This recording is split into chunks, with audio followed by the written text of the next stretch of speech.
Assalamualaikum, halo guys, jumpa lagi dengan saya Wan. Kita kembali melanjutkan sidang PK Sakatatal, dan kali ini kita akan sama-sama menyimak kesaksian dari Rivaldi, termasuk keluarga juga dengan Sakatatal. Yang mana Rivaldi ini juga pernah ditangkap sebelumnya pada tahun 2016 dulu, tetapi cuma satu malam kemudian dia dibebaskan. Di situ dia mengatakan bahwa Rivaldi ini bersama dengan terpidana yang sudah ditangkap, dipukuli dan disiksa oleh para penyidik pada tahun 2016 dulu. Bagaimana kesaksian dan pernyataannya di sidang kali ini, kita langsung saja simak videonya. Untuk pemeriksaan saksi ketiga kami panggil Saudara Aldi. Aldi ya, atau Rivaldi.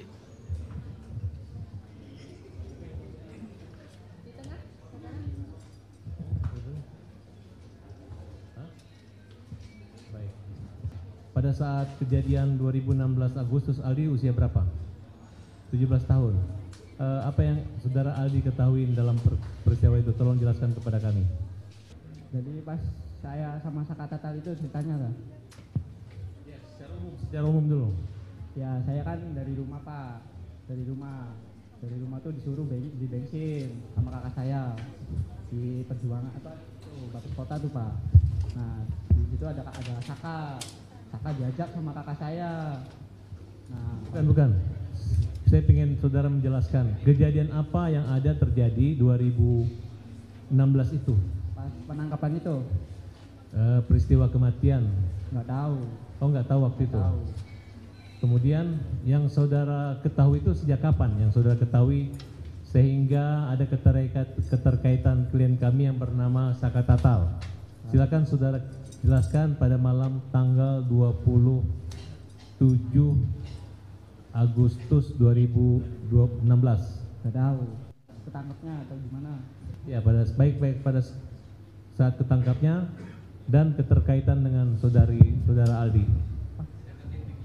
Pas Sakatatal kan disuruh beli bensin itu Pak sama kakak saya tuh Pak, beli bensin di Batas Kota. Di Batas Kota itu, nah kebetulan saya beli bensin sama Saka. Habis Beli bensin. Udah disimpan nanti di SMP 11. Dia udah ngambil di SMP 11 itu ada polisi. Langsung ibaratnya kan kita mau nyebrang tuh.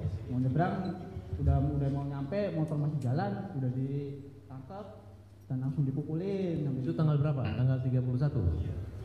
2016 ya. Iya, tanggal berapa? Bulan berapa? Bulan Agustus, tanggal 27 atau tanggal 31? Kurang ingat sih Pak, itu Pak. Lupa? Iya lupa. Waktu ditangkap tuh yang ditangkap hanya Sakatatal atau bersama kamu? Sama saya Pak, Kamu dibawa ke kantor polisi? dibawa Pak. Apa yang terjadi di kantor polisi? Ya langsung dipukulin Pak. Langsung Siapa yang nangkap? Yang nangkap siapa? Masih Pak ingat? Rudiana Pak. Pak Rudiana langsung? Ya, Pak Rudiana sama rekan-rekannya Pak. Berapa orang Pak Rudiana nangkap kamu? Ada orang 3 Naik apa ditangkapnya waktu itu? naik mobil. Terus kendaraan kamu dibawa kemana? Motornya disimpan dulu di situ. Ya, karena ini saya ingatkan kembali ya, penangkapan itu tanggal 31. Jam berapa kira-kira penangkapan? Setengah 5-an Pak. Setengah 5 sore? Ya, Masih kelihatan wajah? masih kelihatan Pak. Waktu itu Rudiana pakaian baju apa? Pakai baju kemeja. Kemeja? Ya, Kamu tahu siapa itu Rudiana waktu itu? nggak tahu. Setahunya itu Rudiana dari mana? Udah 2 minggu kejadian itu tuh Pak. Lihat HP dan TV. Apa yang dikatakan Rudiana ketika menangkap kamu? Apa dia menunjukkan surat perintah penyelidikan kah? Penangkapan kah? Atau apa? Nggak ada Pak. Jadi ditangkap gitu aja? Ya langsung ditangkap aja. Ada pernyataan dugaan kamu membunuh, kamu mencuri atau memperkosa atau apa kalimatnya? Nggak ada Pak.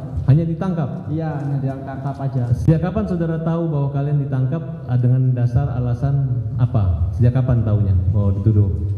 Kurang tahu sih, tahu-tahunya langsung ditangkapin aja semua tuh Pak.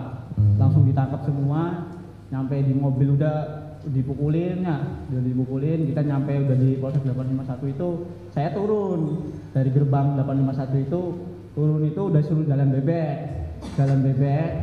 banyak polisi pada baris di situ, pada baris ngadang kita yang 8 itu, ada yang ditendang, ada yang dipukul, ada yang diinjek. Langsung disiksa ya guys. Udah kayak binatang lah Pak, kita tuh pada di sana Pak. Berapa orang yang dipukul pada malam hari itu? Semuanya Pak. Itu jam berapa waktu pemukulan? Jam setengah 6 tuh masih, dan sampai situ jam setengah 6 tuh udah dipukulin tuh Pak, sampai malam. Sampai jam 12 malam masih dipukul. Bagaimana bisa dipraktekkan cara memukulnya? Ya banyak sih Pak ya dipraktekkan mah. Ada yang diindek, ada yang dibasem, bukan tuh Pak. Ada yang mata dibasem, semuanya juga dibasem. Jadi mata kan nggak kelihatan Pak, tuh mukul polisi, ganti sip semua mukul. Mata dibalsem. Pada saat polisi memukul itu, ucapan apa yang disampaikan polisi sehingga suruh ngaku Pak? Contohnya? Ya suruh ngaku aja, ngaku aja, ngaku. Yang sayanya nggak tahu ya Pak ya, nggak tahu apa-apa ya bilang aja terus nggak tahu. Terus sampai sore. Jadi berapa lama kamu mengalami penyekapan, penyanderaan? Sore ketemu sore Pak. 24 jam? Iya. Kenapa kamu dilepas sama polisi? Saya dari sore sampai sore lagi saya nggak tahu, bilang aja nggak tahu Pak. Siapa yang nyuruh bilang tidak tahu? Ya sayanya Pak, sama kakak saya juga. Maaf, dari ketujuh terpidana tersebut ada keluarga saudara? Kakak saya Pak. Siapa namanya? Eka Sandi. Oh itu kakak kandung? Iya kakak saya itu Pak.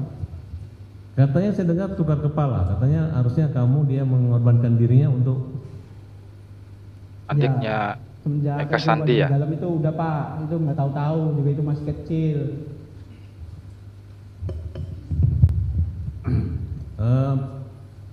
Ketika kalian mengalami penyiksaan, iya Pak. siapa yang paling parah dipukul? Eko, kakak saya, Hadi, Jaya, saya, Saka. Ya semualah Pak. Emak pulang-pulang aja sampai 1 bulan saya baru beres muka Pak. Jalan aja nggak bisa. Lapor wajib juga saya masih kaprot Pak, balak-balik. Saya 1 bulan lapor wajib, ditetap Senin Kamis itu saya ke situ masih kepret balak-balik Pak. Sama siapa? Sama Kanit yang di situ Pak. Masih ingat namanya? Kalau Kanit nggak inget. Saya Senin Kamis itu ya lapor wajib, ditabuk balak-balik. Padahal itu baru sembuh. Tapi ya saya yang ngerasa kayak gitu ya udah sok dipukul. Dong saya nggak ngerasa nggak apa-apa ya Pak. Bilangnya udah sehat Pak. Ya langsung tabok balak-balik Senin Kamis. Kamu pernah melihat Saka Tatal waktu dipukul? Iya. Di berapa kali Saka Tatal mengalami penyiksaan? Banyak, sama banyak. Apa yang disampaikan? Dampak dari pemukulan itu harus mengakui atau apa? Harus mengakui Pak. Padahal itu nggak tahu. Eka Sandi dipukul juga? Dipukul. Kan sampai remek Pak, sampai jalan aja nggak bisa aja Pak. Sampai mau masuk ke penjara aja kan sampai pada mesot Pak itu tuh. Udah darah semua Pak, udah nggak pada gimana ya, pada nggak kuat lah. Kayak udah binatang pisan tuh, saya tuh udah nyampe sana tuh Pak. Udah mau nyampe penjara aja saya udah dipukulin sama gembok, baru mau masuk itu. Habis pukulin gembok saya dinyumin air kencing. 1 gelas gede, semuanya harus minum. Habis minum 1 gelas gede. Ada polisi yang bawa sendal heger, semua ditabokin. Ya akhirnya sampai remek Pak. Disuruh minum air kencing 1 gelas gede guys. Aduh. Ada ancaman kekerasan atau Farhat akan terlihat dibunuh menangis. Ada, masih mending ditembak mati semua aja daripada kamu pada hidup. Ada polisi yang ngomong kayak gitu. Siapa yang paling jahat? Ya itu namanya kenal saya, orang 2 itu Pak. Namanya Aris Papua sama Gugun. Aris Papua sama Gugun itu paling kejam, itu yang mau basem saya, itu yang ngetrum saya Pak. Itu orangnya. Rudiana? Akhirnya saya tuh masuk penjara itu sampai kayak di neraka Pak. Saya udah ngerasain ya di neraka 1. Bener-bener sampai nggak bisa pulang tuh, bener-bener sama Bang Jaka itu jam 4:30. Saya mau pulang aja, keluar dari kali udah ngesot Pak. Sampai saya jalan ke atas itu ada yang nanya, balik apa itu? Orang pada ngomong itu maling. Orang saya bukan maling, itu masih kecil pak. Bukan maling, bukan apa, tapi saya disuruh maling. Akhirnya 1 bulan saya baru bisa jalan, bisa makan pak. Semuanya pak, mengalami semua. Apalagi yang di dalam, saya nggak ada fotonya, yang di dalam ada fotonya. Dibilangnya hoax, saya yang ngerasain sendiri, sakit pak. Dulu saya emang ya pak, bukan orang punya. Tadi ya udah tahu, bilang apa, ya nurut.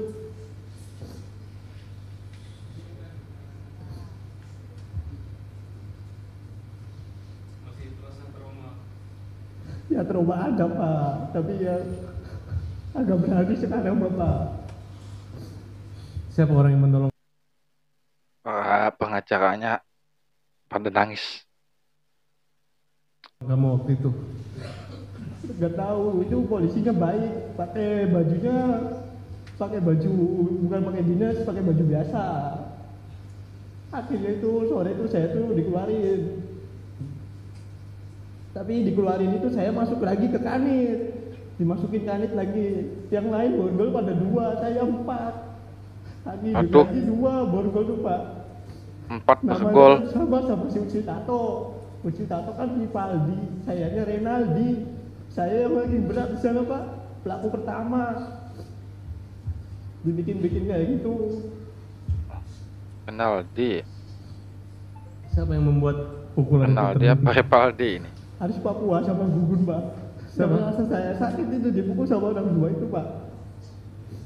Apa yang di pikiran kamu waktu dipukul itu? Masih menikmati daripada saya dipukul pak. Sampai saya pulang aja ditembak 3 kali. Saya suruh lari, saya gak lari pak. Saya di depan situ gak lari. Sampai pulang menjut pak. Gebok aja sama itu. Saya ngerasa apa ya Allah, gak ada keadilan.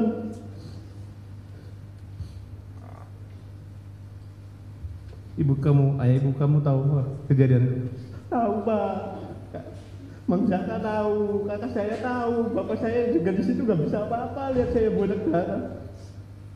Kamu lihat kakak kamu juga disiksa? Disiksa pak, semua disiksa.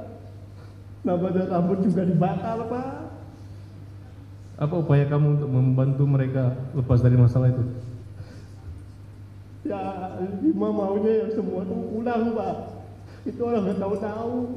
Orang masa ya buat tumbal. Orang baik itu semuanya pak. Bukan orang yang kata orang mah pembunuh lah apalah. Tapi saya tahu itu orang baik semua pak. Kamu percaya kata bahwa dia disiksa, dikasih minum air kencing? Ya saya juga di situ pak. Saya di situ sama disiksa pak. Minum air kencing? Saya minum 1 gelas, Kakak 1 gelas, semuanya 1 gelas pak. Astagfirullahaladzim. Semuanya 1 gelas. Kau masih ingat siapa orang yang melakukan itu? Ya kalau dibawa ke situ saya ingat. Tapi kalau sini mah nggak ingat namanya gitu pak. Tapi saya semuanya masih hafal pak, kepalanya, mukanya. Masih ingat saya pak. Ada yang ngancam kamu akan dibunuh? Ada pas lagi sidang bulan tahun berapa itu saya dipanggil sini sekali pak. Dia dari luar dia bilang ngomong, kalau kamu ngomong yang nggak jelas-jelas saya tembak mati. Tapi saya mending saya tembak mati, saya ngomong sejujurnya di sini pak. Tapi akhirnya si polisi itu nggak ada di luar. Kamu yakin kakak kamu nggak bersalah? Yakin pak. Kamu yakin Sakatata nggak bersalah? Yakin pak. Kamu sehat sekarang? Sehat pak. Kamu bekerja? Kerja pak. Kerja di mana? Di bengkel. Punya keluarga? Punya pak. Punya anak? Punya 1 di bawah. Masih sering ketemu kakaknya di Pas lagi penjara? sampai ke Sambi masih ketemu. Tapi sekarang di Bandung enggak. Kamu senang kami berjuang buat Seneng saudara? pak. Seneng. Kita berdoa ya, semoga ada keadilan di Ya. Amin. Mahkamah Agung. Oke pak. Amin. Demikian, makasih majelis.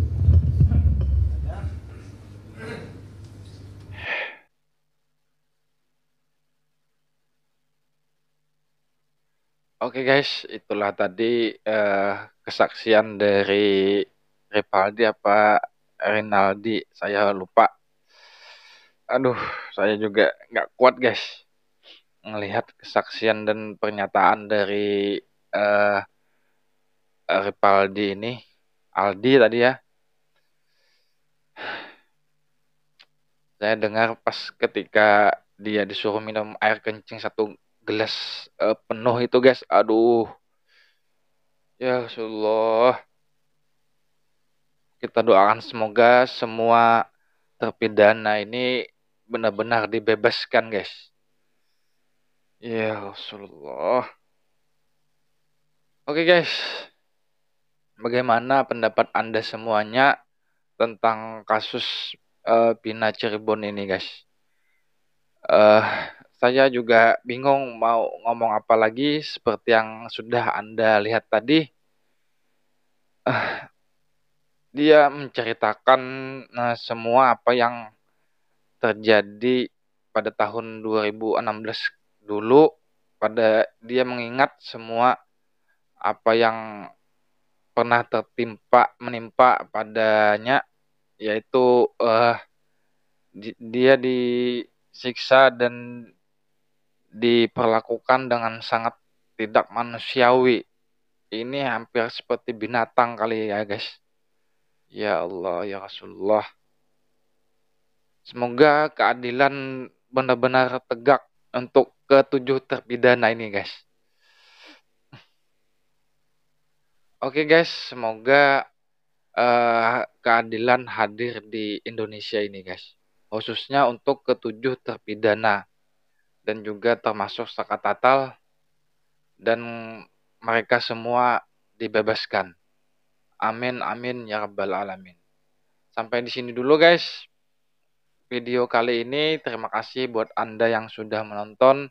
Kita jumpa lagi di video berikutnya. Wassalamualaikum.